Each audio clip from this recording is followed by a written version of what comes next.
کتب علیکم القتال وہو کرہ لکم وعسى ان تکرہوا شیئا وہو خیر لکم وعسى ان تحبوا شیئا وہو شر لکم واللہ یعلم وانتم لا تعلمون.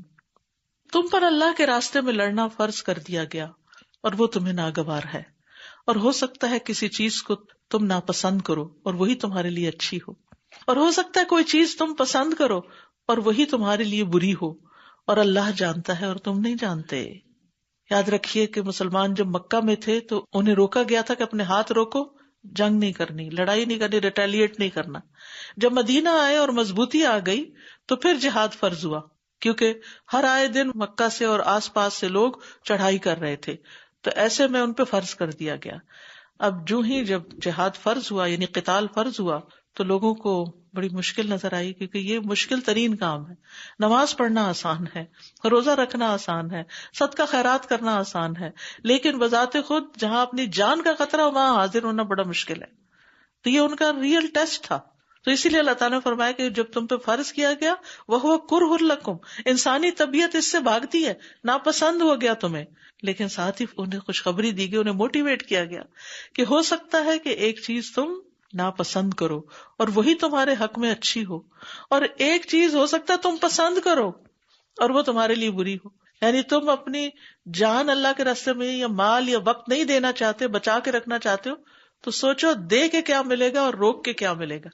تو بچا بچا کے نہ رکھ اسے، تیرا آئینہ ہے وہ آئینہ کہ شکستہ ہو تو عزیز تر ہے نگاہ آئینہ ساز میں.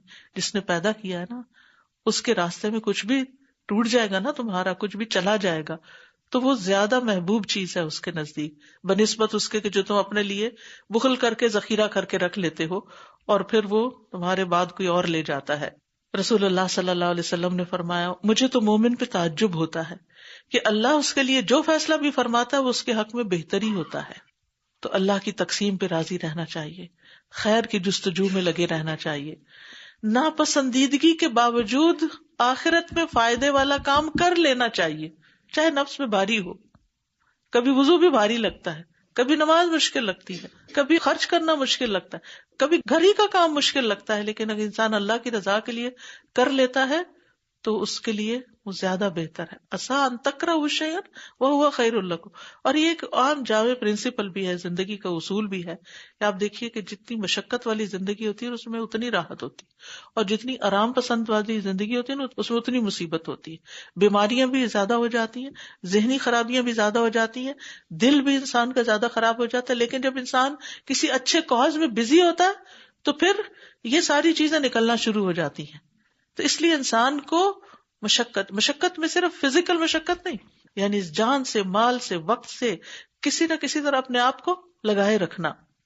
یسألونک عن الشہر الحرام قتال فیہ قل قتال فیہ کبیر وصد عن سبیل اللہ وکفر بہ والمسجد الحرام واخراج اہلہ منہ اکبر عند اللہ والفتنة اکبر من القتل ولا یزالون یقاتلونکم حتی یردوکم عن دینکم ان استطاعوا ومن یرتدد منکم عن دینہ فیمت وہو کافر فاولئک حبطت اعمالہم فی الدنیا والآخرہ وَأُولَئِكَ أَصْحَابُ النَّارِ هُمْ فِيهَا خَالِدُونَ.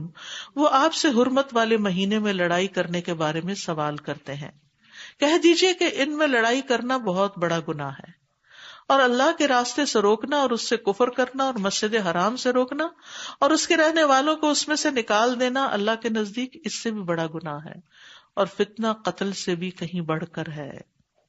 اور یہ لوگ ہمیشہ تم سے لڑتے رہیں گے یہاں تک کہ اگر وہ استطاعت رکھتے ہوں تو تمہیں تمہارے دین سے پھیر دیں، اور جو کوئی تم میں سے اپنے دین سے پھر گیا پھر مر گیا اس حال میں کہ وہ کافر ہے تو ایسے لوگوں کے اعمال دنیا اور آخرت میں ضائع ہو گئے، اور یہی لوگ آگ کے ساتھی ہیں، وہ اس میں ہمیشہ رہنے والے ہیں.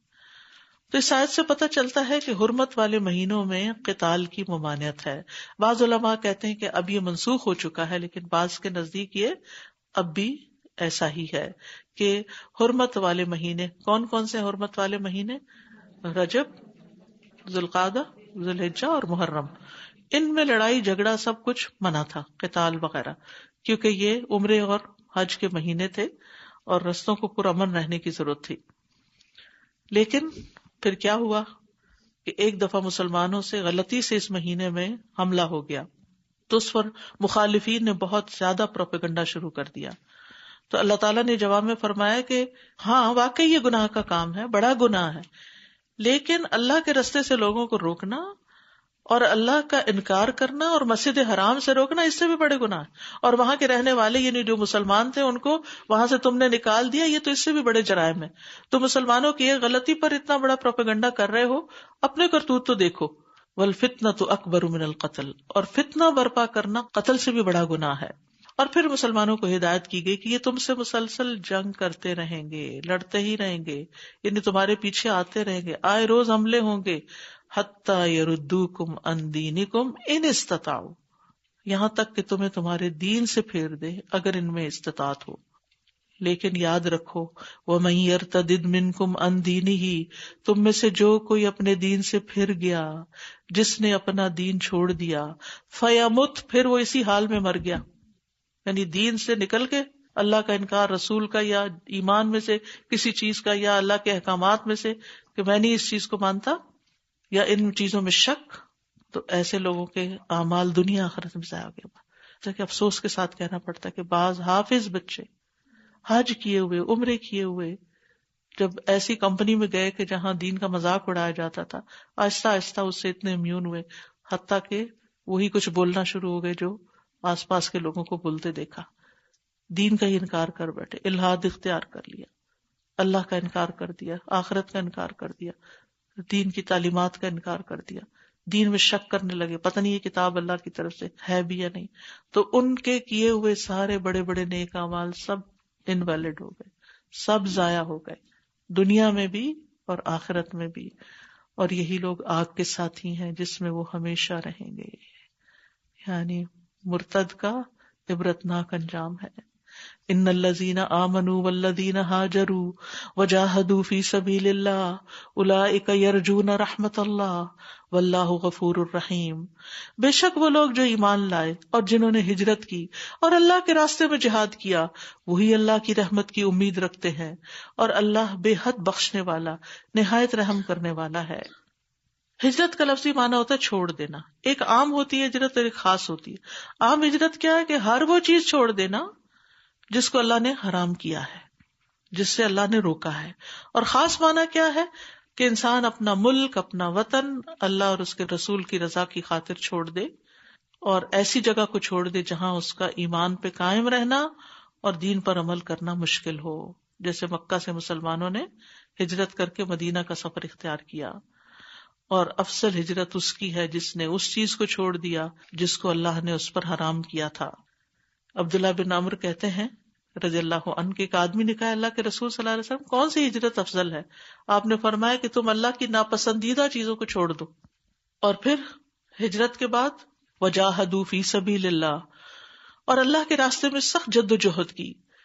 مجاہد کون ہوتا ہے؟ نبی صلی اللہ علیہ وسلم نے فرمایا مجاہد وہ ہوتا ہے جو اللہ کی اطاعت کے معاملے میں اپنے نفس سے جہاد.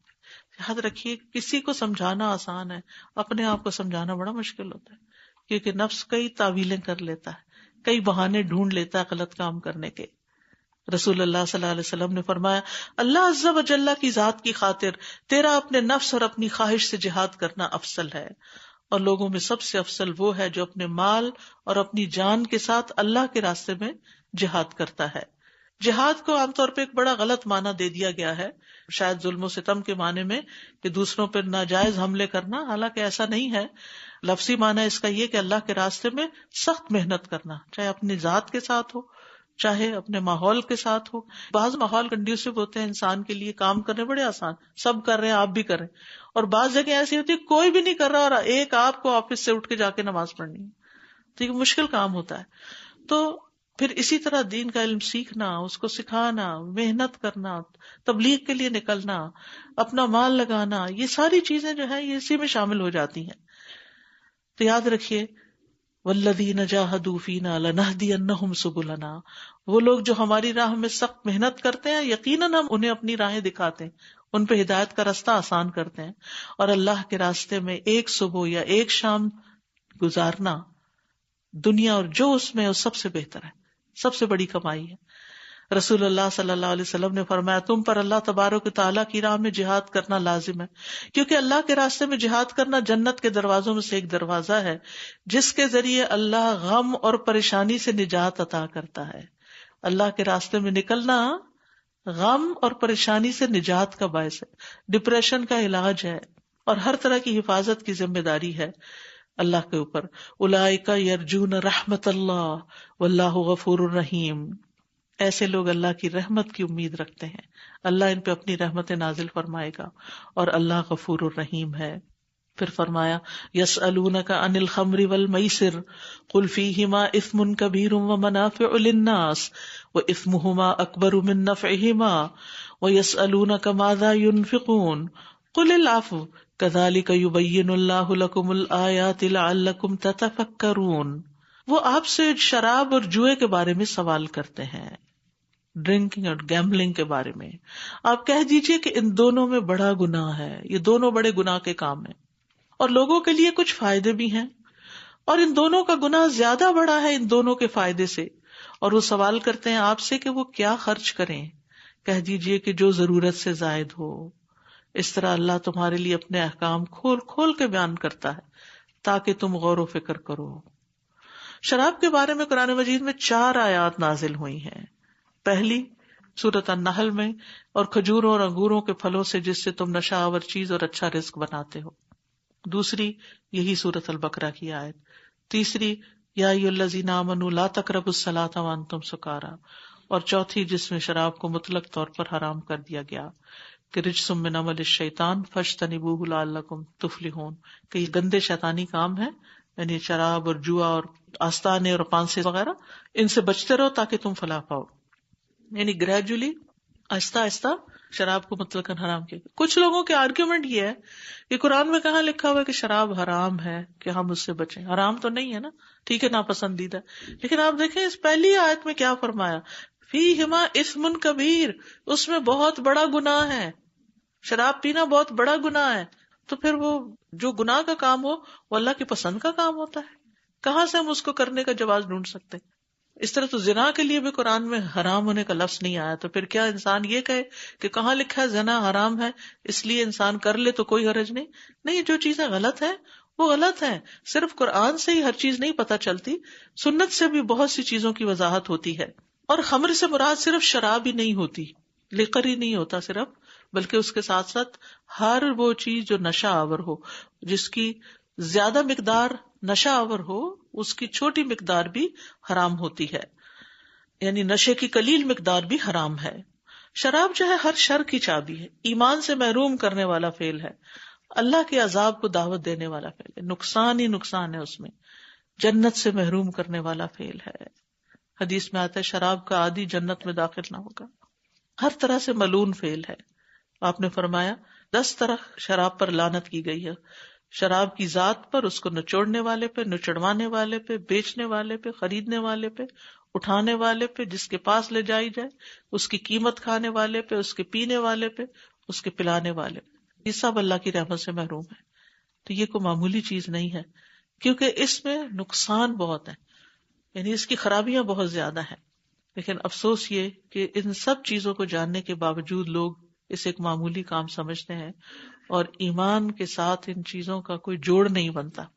اور آپ دیکھیے انسان کو جو فضیلت حاصل ہے نا، وہ عقل کی بنا پہ ہے باقی مخلوقات کے مقابلے میں، اور شراب انسان کی عقل مارتی ہے، پھر اس کے بعد اس کے پیسے کا نقصان ہوتا ہے، اور پھر دوسروں کے حقوق ختم ہوتے ہیں۔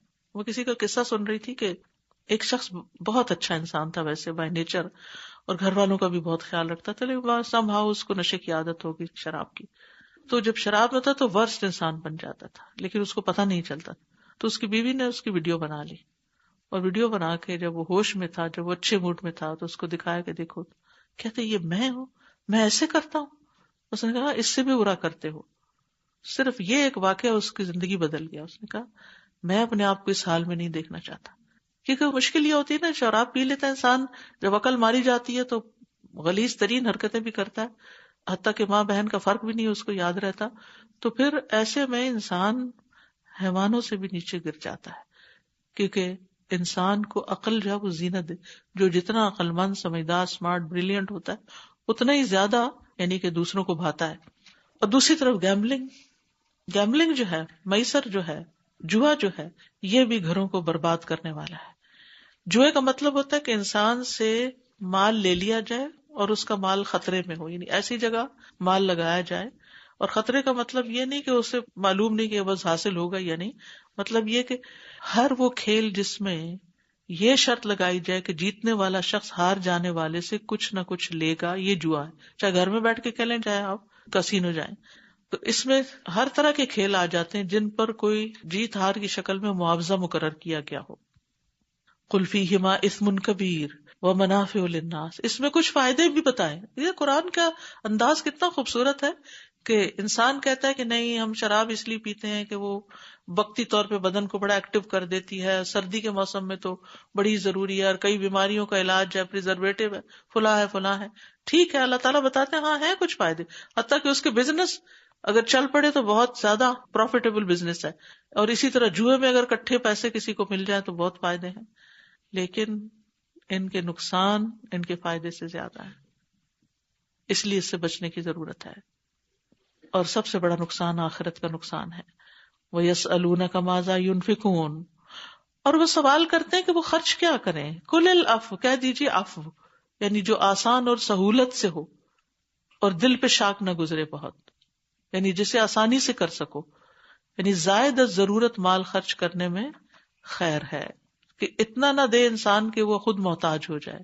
جیسے وہ پیچھے میں نے حدیث سنائی ہے نا کہ وہ جو شخص نے پوچھا کہ میں کہاں خرچ کروں، تو سب سے پہلے ان پہ خرچ کرے جن پہ خرچ کرنا اس کی ذمہ داری ہے، ان کے نان نفقے کی ذمہ داری ہے، ان کو دے، ان کی ضروریات پوری کرے. پھر اس کے بعد یہ ہے کہ رشتہ داروں کو دے، یتیموں مسکینوں وغیرہ کو، جہاں جہاں جو ضرورت ہو. ٹھیک ہے، لیکن جو فرض ہے اسے چھوڑ کے نفل کی طرف جانا یہ درست نہیں ہے. اور پھر اتنا دے دینا کہ خود محتاج ہو جائے، انسان خود مانگنا شروع کر دے، یہ درست نہیں ہے. اور پھر یہ کہا کہ لعلکم تتفکرون فی الدنیا والآخرہ، دنیا اور آخرت کے معاملات میں. فی الدنیا والآخرۃ ویسألونک عن الیتامی قل اصلاح لہم خیر وان تخالطوہم فاخوانکم واللہ یعلم المفسد من المصلح ولو شاء اللہ لأعنتکم ان اللہ عزیز حکیم. دنیا اور آخرت کے معاملات میں، اور وہ آپ سے یتیموں کے بارے میں سوال کرتے ہیں. آپ کہہ دیجئے کہ اصلاح کرنا ان کے لیے بہتر ہے. اگر تم ان کو اپنے ساتھ شامل کر لو تو وہ تمہارے بھائی ہیں، اور اللہ جانتا ہے مفسد کو مصلح سے، اور اگر اللہ چاہتا تو تمہیں مشکل میں ڈال دیتا. بے شک اللہ بہت غالب، خوب حکمت والا ہے. تو آیت کا جو پہلے چھوٹا سا حصہ ہے، اس سے یہ پتہ چلتا ہے کہ انسان کو اپنے دین کے اوپر عمل کرنے کے لیے عقل استعمال کرنی چاہیے. اب آپ سوچ رہے ہوں گے نا کہ وہ شراب کی بات ہوئی، پھر مال خرچ کرنے کی، اور پھر غور و فکر کی بات. تو غور و فکر وہی کرے گا نا جس کی عقل کام کرے گی. یعنی تمہیں معلوم ہو جائے گا جب تم دین کی باتوں میں غور کرو گے کہ اللہ کے احکام میں دنیا اور آخرت کے کتنے فائدے پوشیدہ ہیں، اور تم اپنی دنیا کی ضروریات بھی پوری کرنے کے لیے خرچ کرو گے اور اپنی آخرت کے لیے بھی کرو گے. کیونکہ دنیا تو بہرحال ایک دن ختم ہو ہی جانی ہے، اور آخرت کا گھر سامنے ہے، تو اس کو آباد کرنے کے لیے انسان فکر کرے. اور پھر ایک اور سوال آیا کہ یتیموں کے ساتھ کیسا سلوک کیا جائے. اصل میں اس سے پہلے ایک آیت اتر چکی تھی جس میں آیا کہ جو لوگ ظلم کے ساتھ یتیموں کا مال کھاتے ہیں انہیں پیٹ میں آگ بھرتے. تو صحابہ بڑے پریشان ہوئے، جن کے گھروں میں یتیم تھے انہوں نے ان کا کھانا الگ کر دیا، پانی الگ، ہر چیز الگ.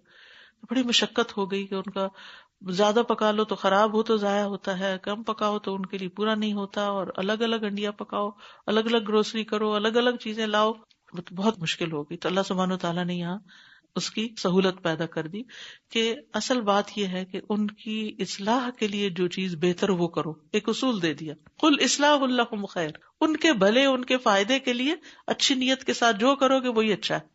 اور اگر تم انہیں اپنے ساتھ ملا لو، یعنی کہ پرسنٹیج مقرر کر لو کہ ایک وہ ہے، دو آپ گھر کے بندے ہیں، جب خرچ کرنے لگو تو 2 حصے اپنے ڈالو، ایک اس کا ڈالو، اس طرح ملا کے بھی پکا لو، ملا کے کھلا دو تو خیر ہے. فَإِخْوَانُكُمْ، تو وہ تمہارے بھائی ہیں، تمہارے اپنے ہی ہیں. وَاللَّهُ يَعْلَمُ الْمُفْسِدَ مِنَ الْمُصْلِحِ، اور اللہ کو پتا ہے کہ مفسد کون ہے اور مصلح کون ٹھیک کر رہا ہے اور کون بگاڑ رہا ہے، کون یتیم کو نقصان دے رہا ہے اور کون یتیم کا فائدہ سوچ رہا ہے. وَلَوْ شَاءَ اللَّهُ لَأَعْنَتَكُمْ إِنَّ اللَّهَ عَزِيزٌ حَكِيمٌ. اور اگر اللہ چاہتا تو تمہیں مشکل میں ڈال دیتا. انت کہتے ہیں اس مشقت کو جس میں ہلاکت کا اندیشہ ہو، لیکن اللہ نے تمہارے لیے مشقت نہیں ڈالی، آسانی اور وسعت پیدا کر دی. ان اللہ عزیز حکیم، بے شک اللہ غالب ہے، خوب حکمت والا ہے. ولا تنكحوا المشركات حتى يؤمنن ولأمة مؤمنة خير من مشركة ولو أعجبتكم ولا تنكحوا المشركين حتى يؤمنوا ولعبد مؤمن خير من مشرك ولو أعجبكم أولئك يدعون إلى النار والله يدعو إلى الجنة والمغفرة بإذنه ويبين آياته للناس لعلهم يتذكرون. اور تم مشرک عورتوں سے نکاح نہ کرو حتیٰ کہ وہ ایمان لے آئیں، اور ایک مومن لونڈی مشرک عورت سے یقیناً بہتر ہے اگرچہ وہ تمہیں اچھی لگے. اور تم اپنی عورتوں کا نکاح مشرک مردوں سے نہ کرو یہاں تک کہ وہ ایمان لے آئیں، اور ایک مومن غلام مشرک مرد سے یقیناً بہتر ہے اگرچہ وہ تمہیں اچھا لگے. یہ مشرک لوگ آپ کی طرف بلاتے ہیں اور اللہ تمہیں اپنے اذن سے جنت اور مغفرت کی طرف دعوت دیتا ہے اور اپنی آیات لوگوں کے لیے واضح کرتا ہے تاکہ وہ نصیحت حاصل کریں. آپ دیکھیے کہ یہاں سب کے ساتھ جو مل کر رہتے ہیں تو بچے جب بڑے ہو جاتے ہیں تو پھر شادیوں کے معاملات میں ان احکامات کا ان کو بھی پتہ ہونا چاہیے اور آپ کو بھی پتہ ہونا چاہیے. سب سے پہلی بات یہ کہ ابتداء اسلام میں چونکہ مسلمان جو تھے بہت سے پہلے مشرک ہی تھے تو ان کے بہت سے رشتہ دار مشرکین میں سے تھے، تو پھر یہ مسلمان ہو بھی گئے تھے تو ان کی آپس میں شادیاں وغیرہ تعلقات قائم تھے. لیکن اس کے بعد پھر اللہ تعالیٰ نے یہ آیت اتار دی کہ نہیں، اب یہ نہیں ہو سکتا. اگر مرد یا عورت نے شرک کیا تو نکاح ختم ہو جائے گا، اور مشرک عورت کی طرف پیغام بھیجنا یا نکاح کی پیش قدمی کرنا حرام ہے. یعنی ایسے لوگ کہ جو شرک کرتے ہوں، چاہے وہ ریلیجن کوئی بھی ہو، لیکن شرک جو ہے وہ پسندیدہ نہیں. ہاں، اہل کتاب کی عورتیں جو ہیں وہ اس سے مستثنا ہیں. ایک عورت جو ہے وہ یہودی ہے یا عیسائی ہے تو اس سے نکاح ہو سکتا ہے، لیکن دو شرائط پر. ایک یہ کہ وہ اپنے دین کو مانتی ہو، اپنے رسول کو، اپنی کتابوں کو. یہ نہ ہو کہ نام کی بورن کرسچن یا بورن جیو ہو لیکن اس کا کسی چیز پر کوئی بلیف نہ ہو، یہ نہیں ہونا چاہیے. دوسری شرط یہ کہ پاک دامن ہو، یعنی زنا میں ملوث نہ ہو، حلال حرام اس حد تک اس کو معلوم ہو، کیونکہ اہل کتاب کی پاک دامن عورتیں حلال ہیں. اور اگر ایسا نہیں، کوئی نہیں ملتی تو ولا امۃ مومنۃ، غلام عورت سے بھی شادی ہو سکتی، ادروائز پسندیدہ نہیں ہے. وہ بہتر ہے مشرکہ سے، یعنی اللہ کے ہاں اس کا درجہ بلند ہے شرک کرنے والی سے. ولو اعجبتکم، خواہ وہ تمہیں کتنی ہی پسند کیوں نہ ہو. تو عورت سے شادی کا معیار کیا ہے؟ دین ہے. آپ نے فرمایا عورت سے شادی اس کے مال، حسب نسب، جمال اور دین کی وجہ سے کی جاتی. تم دین والی کو اختیار کرو تاکہ تمہیں کامیابی حاصل ہو. ایسی عورت سے شادی کرنی چاہیے جو ایمان پر مددگار ہو، جو بچوں کی صحیح تربیت کرے، جو خاندان اور نسل کو آگے صحیح رستے پر رکھے. اسی لیے رسول اللہ صلی اللہ علیہ وسلم نے فرمایا دنیا فائدہ اٹھانے کی چیز ہے اور دنیا کی بہترین متاع نیک عورت ہے. اور 4 چیزیں انسان کی خوش قسمتی کی علامت ہے: نیک بیوی، کھلا گھر، نیک ہمسایہ، اچھی سواری. جس کے پاس یہ 4 نعمتیں ہیں وہ بادشاہ ہے. پھر فرمایا وَلَا تُنْكِحُوا الْمُشْرِكِينَ حَتَّى يُؤْمِنُوا، تم اپنی بیٹیوں کا نکاح مت کر کے دو مشرک مردوں سے. وہاں تن کے ہو تھا یا تن کے ہو ہے. تن کے ہو خود شادی نہیں کرو، کیونکہ لڑکا اپنی شادی خود کر سکتا ہے، لیکن لڑکی ولی کر کے دے گا، اس کی طرف اشارہ ہے یہاں تک کہ وہ ایمان لے. ہاں کلمہ پڑھ لے تو پھر ضد نہ لگاؤ، پھر کر دو. بیٹا ہو یا بیٹی دونوں کی پھر کر سکتے ہو اگر دوسرا فریق جو ہے وہ لا الہ الا اللہ پڑھ لیتا ہے. منع کیوں کیا گیا؟ فرمایا اولئک یدعون الی النار، کہ یہ لوگ آگ کی طرف بلاتے ہیں. کیونکہ جب آپ ایسے لوگوں سے گھل مل کر رہیں گے، کیونکہ شادی صرف 2 لوگوں کا تعلق نہیں ہوتا، 2 خاندانوں کا آپس میں ملاپ ہوتا ہے. آنا جانا ہوگا، پھر ایک دوسرے کی شادی بیاہ میں شرکت کرو گے، پھر ایک دوسرے کے یہاں کھاؤ پیو گے، تو بہت سی مشکلات کھڑی ہو جائیں گی. اور پھر سب سے بڑی مشکل یہ کہ بچے کنفیوز پیدا ہوں گے کہ ہم کس طرف جائیں، باپ کی طرف جائیں یا ماں کی طرف جائیں، اور اس طرح مشکل ہو جائے گی. اور پھر یہ مشکل صرف دنیا کی نہیں، آخرت میں بھی مشکل ہوگی. اولئک یدعون الی النار، کیونکہ وہ شرک کرتے ہیں تو پھر تمہیں بھی شرک کی طرف دعوت دیں گے اور تمہیں کہیں نہ کہیں کمپرومائز کرنا پڑے گا. اور ایسا نہ ہو کہ تھوڑا سا بھی تم ادھر ٹلٹ ہو، جھکو اور پکڑے جاؤ. آپ نے دیکھا ہوگا کہ بچوں کی تربیت میں جہاں والدین کا ایک کردار ہوتا ہے، وہاں ایک ایج آتی ہے جہاں سب سے زیادہ انفلوئنس دوستوں کا ہوتا ہے، معاشرے کا ہوتا ہے، وہاں آپ کی نہیں چلتی. پھر تو خوش قسمت ہوتے ہیں وہ والدین جن کے بچوں کے دوست اچھے ہوتے ہیں، وہ سمجھدار ہوتے ہیں. اور اگر وہ بیکار ہوں تو اچھے بھلے بچے بھی ان کے ساتھ مل کے حرام کاموں میں پڑ جاتے ہیں. تو بچوں کے دوستوں پر ضرور نظر رکھیں اور ان کو اس چیز کی تلقین کرتے رہیں. نبی صلی اللہ علیہ وسلم نے فرمایا مومن آدمی کے سوا کسی کی صحبت اختیار نہ کرو، یعنی زیادہ دیر ایسے لوگوں میں مت بیٹھو کہ جو تمہیں تمہارے رب کو ہی بھلوا دیں.